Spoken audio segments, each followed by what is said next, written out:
Muito bem. Isso.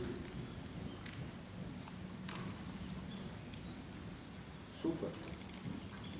Super.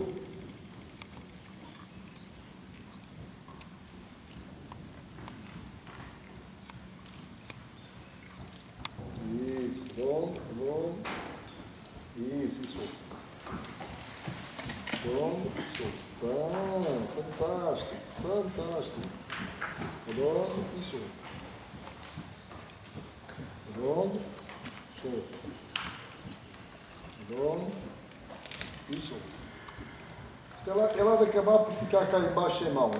Se a gente for sempre a soltar as rédeas, ela há de acabar por ficar cá embaixo. Bem, aí está. Demora tempo, bem, não é de um dia para o outro.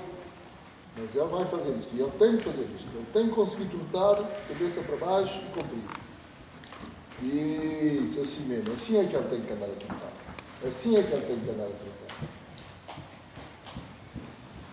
Bem, agora ele fez bem, podemos deixá-lo descansar, porque ele fez bem. Muito bem. Não a ir agarrado às rédeas. Não? Obrigar o cavalo a ceder, quando ele cede, soltar. Se a gente vai agarrado às rédeas, só estamos a ensinar o cavalo a contrair-se. E agora soltar as rédeas. A gente agora tem que deixar levantar a cabeça para ele olhar.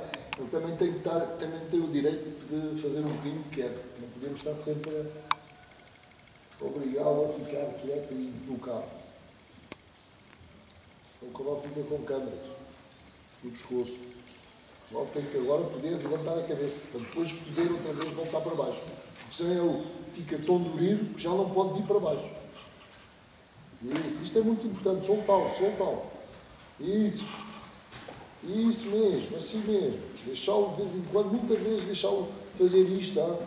Soltar e deixar o cavalo respirar um bocadinho. Se a gente não soltas, ele nunca está sempre contrariado.